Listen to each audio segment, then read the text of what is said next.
जय श्री कृष्णा। राधे राधे दोस्तों। प्रिय दोस्तों, हिंदू धर्म में एकादशी तिथि का बड़ा ही विशेष महत्व होता है और एकादशी की पवित्र तिथि भगवान श्री हरि विष्णु जी और माता लक्ष्मी जी को समर्पित होती है। हर माह में 2 बार एकादशी का व्रत आता है, एक कृष्ण पक्ष में और दूसरा शुक्ल पक्ष में। साथ ही आप सभी को बता दें कि साल में कुल 24 एकादशियां तिथि आती है, जिनका बड़ा ही विशेष महत्व होता है। वहीं प्रत्येक महीने में आने वाली एकादशी को अलग अलग नामों से जाना जाता है और सभी एकादशी तिथियों का अपना महत्व होता है।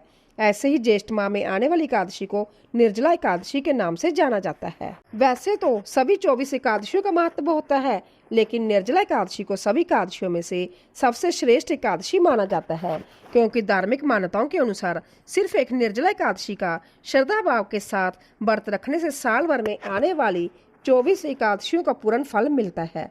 लेकिन आप सभी को बता दें कि निर्जला एकादशी का व्रत पूरे साल में आने वाली एकादशी व्रतों में से और कठिन वाले व्रतों में से एक माना जाता है, क्योंकि इस दिन पूरे दिन भूखे प्यासे रहकर व्रत किया जाता है और इस दिन पानी का भी सेवन नहीं किया जाता, जिसके कारण इस व्रत को कठिन व्रतों में से एक माना जाता है। और श्रद्धा भाव सच्चे मन से व्रत रखकर निर्जला एकादशी के दिन भगवान श्री हरि विष्णु की विधि विधान से पूजा की जाती है। मान्यता है कि सिर्फ निर्जला एकादशी का व्रत करने मात्र से ही आपको साल की सभी एकादशियों का व्रत करने के बराबर पुण्य की प्राप्ति हो जाती है, जिसके कारण इसे शुभ माना जाता है। वही निर्जला एकादशी ज्येष्ठ मास के शुक्ल पक्ष की एकादशी को मनाई जाती है, इसीलिए इस एकादशी को सबसे श्रेष्ठ एकादशी माना जाता है। इसके अलावा आप सभी को बता दें कि निर्जला एकादशी को भीमसेन एकादशी भी कहा जाता है। ऐसे में साधक भगवान श्री हरि विष्णु जी और माता लक्ष्मी जी की कृपा पाने के लिए निर्जला एकादशी पर तरह तरह के उपाय भी करते हैं और तरह तरह की चीजों का दान भी करते हैं। लेकिन अभी आप सभी को बता दें कि शास्त्रों में कुछ ऐसी चीजों का वर्णन किया है, जिन चीजों का भोग अगर आप निर्जला एकादशी के शुभ पावन पवित्र पर्व पर सच्चे मन से भगवान श्री हरि विष्णु जी को लगाते हैं और प्रसाद के रूप में इन चीजों का सेवन करते हैं, तो आपको बिना व्रत के फल प्राप्त होता है, लेकिन आपको इसका अधूरा फल प्राप्त होगा। लेकिन अगर आप निर्जला एकादशी पर श्रद्धा पूर्वक विधि विधान के साथ व्रत रखती हैं, तो आपको इसका पूर्ण फल प्राप्त होगा और मात्र इन चीजों का सेवन करने से आपको भगवान श्री हरि विष्णु जी और माता लक्ष्मी की असीम कृपा प्राप्त होगी, जिससे आपको जीवन में हर एक कार्य में सफलता हासिल होगी। जीवन में चल रही समस्याओं से मुक्ति मिलेगी और आपकी आर्थिक स्थिति और भाग्य मजबूत होगा। इसके अलावा आपके घर में जीवन में सकारात्मक ऊर्जा का संचार होगा और सुख शांति और समृद्धि बनी रहती है। वहीं रिश्तों में मधुरता और मिठास उत्पन्न होती है, जिससे रिश्ते मजबूत होते हैं। लेकिन आप सभी को बता दें कि कुछ ऐसी भी चीज है जिसका सेवन निर्जला एकादशी के शुभ अवसर पर गलती से भी नहीं करना चाहिए, क्योंकि इन चीजों का सेवन अशुभ माना जाता है। अगर आप भूलकर भी इन चीजों का सेवन निर्जला एकादशी पर करती हैं, तो आपको पूजा पाठ व्रत करने का फल प्राप्त नहीं होगा और आप भगवान विष्णु और माता लक्ष्मी की कृपा से वंचित रह सकती हैं, जिससे आपकी मनोकामना पूर्ण नहीं होगी और आपकी मनोकामना अधूरी रह सकती है। साथ ही जीवन में परेशानियों का आगमन हो सकता है और घर में जीवन में नकारात्मक ऊर्जा का वास हो सकता है, जिससे घर की सुख शांति और समृद्धि में बाधा उत्पन्न होती है। इसके अलावा आपका भाग्य भी कमजोर हो सकता है और आपको जीवन में मानसिक तनाव, स्वास्थ्य संबंधी आर्थिक तंगी जैसी समस्याओं का सामना करना पड़ सकता है और आपके रिश्तों में कड़वाहट उत्पन्न हो सकती है, जिससे आपके रिश्ते बिगड़ सकते हैं। ऐसे में दोस्तों, इस वीडियो के माध्यम से आप सभी को बताऊंगी कि इस साल 2026 में निर्जला एकादशी का पावन पर्व कब मनाया जाएगा, निर्जला एकादशी व्रत पारण का शुभ समय क्या है, निर्जला एकादशी का व्रत कैसे करें। इसके अलावा निर्जला एकादशी पर किन चीजों का भोग निर्जला एकादशी पर लगाने से और किन चीजों का सेवन करने से पूजा पाठ व्रत करने का पूर्ण फल प्राप्त होता है और भगवान श्री हरि विष्णु और माता लक्ष्मी प्रसन्न होते हैं, क्योंकि इन चीजों का सेवन करने से आपकी मनोकामना बिना किसी अड़चन के पूर्ण होती है। साथ ही यह भी जानेंगे कि निर्जला एकादशी पर किन चीजों का सेवन गलती से भी नहीं करना चाहिए, जिससे भगवान विष्णु और माता लक्ष्मी रुष्ट हो सकते हैं और आपकी मनोकामना अधूरी रह सकती है। इस वीडियो में आपको निर्जला एकादशी के पावन पवित्र पर्व के बारे में संपूर्ण जानकारी मिलेगी। निर्जला एकादशी का व्रत कैसे करें, आइए अब आपको बताती हूँ कि निर्जला एकादशी का व्रत कैसे करें। तो प्रिय दोस्तों, निर्जला एकादशी का व्रत कठिन व्रतों में से एक होता है, क्योंकि निर्जला एकादशी व्रत में जल और भोजन का पूरी तरह त्याग किया जाता है और भूखे प्यासे रहकर व्रत रखा जाता है। ऐसे में इस दिन व्रत करने वाली साधक को भगवान विष्णु की श्रद्धा भाव सच्चे मन से पूजा अर्चना करनी चाहिए और व्रत का पालन संयम और नियम से करना चाहिए। इसके लिए निर्जला एकादशी पर सबसे पहले सुबह जल्दी उठकर स्नान करें। हो सके तो ब्रह्म मुहूर्त में उठकर स्नान करें और पवित्र वस्त्र धारण करें। उसके बाद भगवान विष्णु का सच्चे मन से विधि विधान और शुद्धता के साथ ध्यान करें और व्रत का संकल्प लें। फिर पूरे दिन बिना जल और अन्न के रहे और हरि नाम का जप करें। साथ ही विष्णु सहस्त्र नाम का पाठ करें। इसके अलावा जरूरतमंद को दान करें और ब्राह्मण को भोजन कराएं। लेकिन आपको इस बात का विशेष रूप से ध्यान रखना चाहिए कि आप जो दान कर रही हैं वह किसी जरूरतमंद व्यक्ति, किसी ब्राह्मण असहाय को ही करे, तभी आपको इसका पूर्ण फल प्राप्त होगा और आपको भगवान श्री हरि विष्णु की विशेष कृपा प्राप्त होगी। इन चीजों का भोग लगाएं और सेवन करें।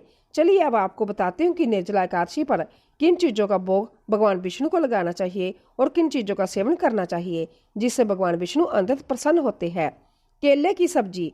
प्रिय दोस्तों, हिंदू धर्म में केले का और केले के पौधे का बड़ा ही विशेष महत्व होता है, क्योंकि केले को शास्त्रों में पवित्र और सात्विक फल माना गया है और इसकी सब्जी व्रत में विशेष रूप से उपयोगी होती है। साथ ही भगवान विष्णु को केला अत्यंत प्रिय है, क्योंकि यह भगवान श्री हरि की कृपा का प्रतीक फल माना जाता है।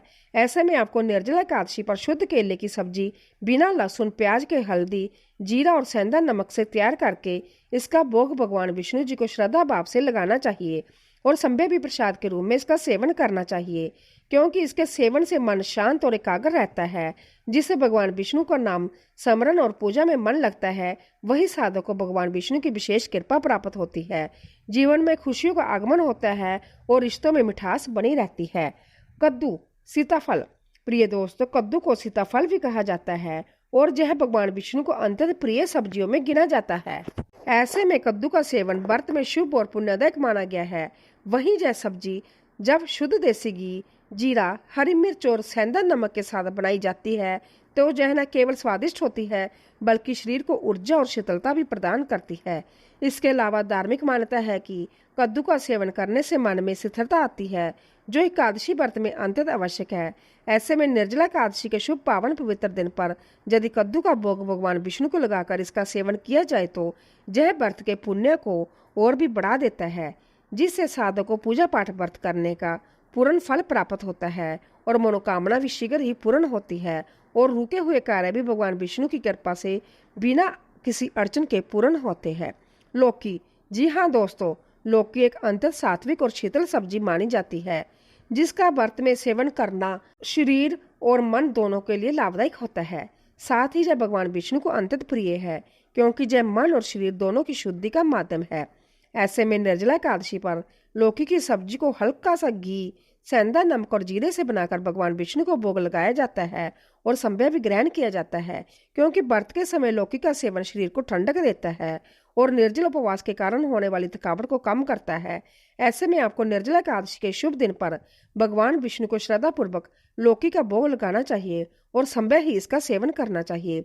ऐसा करने से आपको जीवन में सुख सौभाग्य की प्राप्ति होगी, आपका भाग्य मजबूत होगा और आपको जीवन में मानसिक तनाव, स्वास्थ्य संबंधी और जैसी समस्याओं का सामना नहीं करना पड़ेगा। साथ ही आपकी आर्थिक स्थिति भी मजबूत होगी और वैवाहिक जीवन में भी खुशियां आएगी। नंबर 4 पर आता है हलवा। प्रिय दोस्तों, हलवा एक अत्यंत सात्विक, प्रिय और श्रद्धा से बना हुआ भोग है, जो भगवान विष्णु को विशेष रूप से अर्पित किया जाता है। ऐसे में निर्जला एकादशी जैसे पुण्य पर्व पर सूजी, बेसन या आटे से बना शुद्ध घी वाला हलवा मिश्री या गुड़ से मीठा करके भगवान को अर्पित करना चाहिए और अगर कोई गलती हो जाए तो क्षमा याचना करना चाहिए, जिससे भगवान विष्णु जी नाराज ना हो और आपको इसका पूर्ण फल प्राप्त हो सके। लेकिन यह उपाय करते समय आपको शुद्धता का विशेष रूप से ध्यान रखना चाहिए, वरना आपको मिलने वाला फल अधूरा रह सकता है, जिससे आपके बड़े बनाए कार्य भी बिगड़ सकते हैं और आपको जीवन में कठिन समस्याओं का सामना करना पड़ सकता है, जिसके कारण आपका जीवन दुर्भाग्य में बदल सकता है। नंबर 5 फल। प्रिय दोस्तों, फल भगवान विष्णु को अर्पित करने का सबसे शुद्ध, सात्विक और प्रिय भोग है। विशेष रूप से केला, सेब, अमरूद, अनार, पपीता, अंगूर आदि फल शुद्ध जल से धोकर श्री हरि को अर्पित किए जाते हैं, क्योंकि फल न केवल पवित्र होते हैं बल्कि वे तपस्या और व्रत के समय शरीर को ऊर्जा भी प्रदान करते हैं। साथ ही शास्त्रों में वर्णित है कि फल भगवान को प्रसन्न करते हैं, क्योंकि वे धरती के प्राकृतिक उपहार होते हैं जिनमें कोई हिंसा या विकृति और नकारात्मकता नहीं होती है। ऐसे में फल का भोग अर्पित करने से व्यक्ति के जीवन में समृद्धि, आरोग्यता और धर्म के प्रति श्रद्धा बनी रहती है। इसके अलावा एकादशी जैसे दिव्य दिन पर जब फल श्री हरि को श्रद्धा से अर्पित किए जाते हैं तो जब व्रत पूजा पाठ करने के पुण्य को कई गुना बढ़ा देते हैं, जिससे साधक के अन्न धन के भंडार भर जाते हैं। जीवन में सुख संपत्ति और धन ऐश्वर्य की प्राप्ति होती है और आपकी मनोकामना यदि अधूरी है तो वही पूर्ण होती है। नंबर 6 पर आता है नारियल। जी हाँ दोस्तों, नारियल को भगवान विष्णु का प्रिय फल माना जाता है और इसका हिंदू धर्म में बड़ा ही विशेष महत्व है। साथ ही नारियल को पूजा पाठ का महत्वपूर्ण हिस्सा माना जाता है। इसके अलावा नारियल को श्रीफल भी कहा जाता है। ऐसे में यह श्री हरि के चरणों में अर्पण करने से संपूर्णता, शुभता और सौभाग्य की प्राप्ति होती है। साथ ही नारियल को तोड़कर उसका जल भगवान को अर्पित करना अत्यंत पुण्यकारी होता है। इसके अलावा धार्मिक मान्यता के अनुसार नारियल 3 आंखों वाला होता है, जो त्रिलोकपति विष्णु को समर्पण का प्रतीक माना जाता है। ऐसे में निर्जला एकादशी के दिन जब नारियल को भोग स्वरूप चढ़ाया जाता है तो इससे व्रत की पूर्णता और भक्त की शुद्ध निष्ठा प्रकट होती है।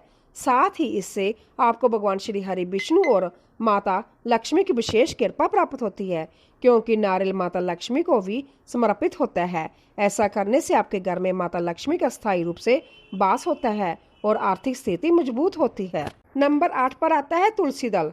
हाँ प्रिय दोस्तों, हिंदू धर्म में तुलसी का बड़ा ही विशेष महत्व है और तुलसी माता लक्ष्मी का प्रतीक मानी जाती है। साथ ही तुलसी भगवान विष्णु की सबसे प्रिय वस्तु मानी जाती है। ऐसे में मान्यता है कि भगवान श्री हरि विष्णु जी को लगाए जाने वाला भोग तब तक अधूरा रहता है जब तक उसमें विष्णु प्रिय तुलसी दल शामिल नहीं होती है। ऐसे में जब आप निर्जला एकादशी पर भगवान विष्णु को किसी भी प्रकार का भोग लगाती हैं तो उसमें विष्णु प्रिय तुलसी दल जरूर शामिल करें। ऐसा करने से आपको पूजा पाठ व्रत करने का पूर्ण फल प्राप्त होगा और जीवन के सभी दुख पाप कष्ट दूर हो जाएंगे। वहीं अगर आप भगवान विष्णु के भोग में तुलसी दल शामिल नहीं करती है तो वह भोग अधूरा रहेगा, जिससे आपकी मनोकामना पूर्ण नहीं होगी। साथ ही आप भगवान श्री हरि विष्णु जी की कृपा से वंचित रह सकती हैं। शास्त्रों में लिखा है कि भगवान विष्णु को एक तुलसी पत्र अर्पण करने मात्र से सहस्रों यज्ञों का फल मिलता है। साथ ही तुलसी मन और वातावरण को पवित्र बनाती है और व्रत की सफलता का प्रतीक मानी जाती है। इसके अलावा आपको इस बात का भी विशेष रूप से ध्यान रखना चाहिए कि एकादशी के दिन तुलसी में जल नहीं देना चाहिए। तो दोस्तों, ये थी वह चीजें जिनका भोग निर्जला एकादशी के शुभ दिन पर भगवान श्री हरि विष्णु जी को लगाना चाहिए और संध्या ही प्रसाद के रूप में इसका सेवन करना चाहिए।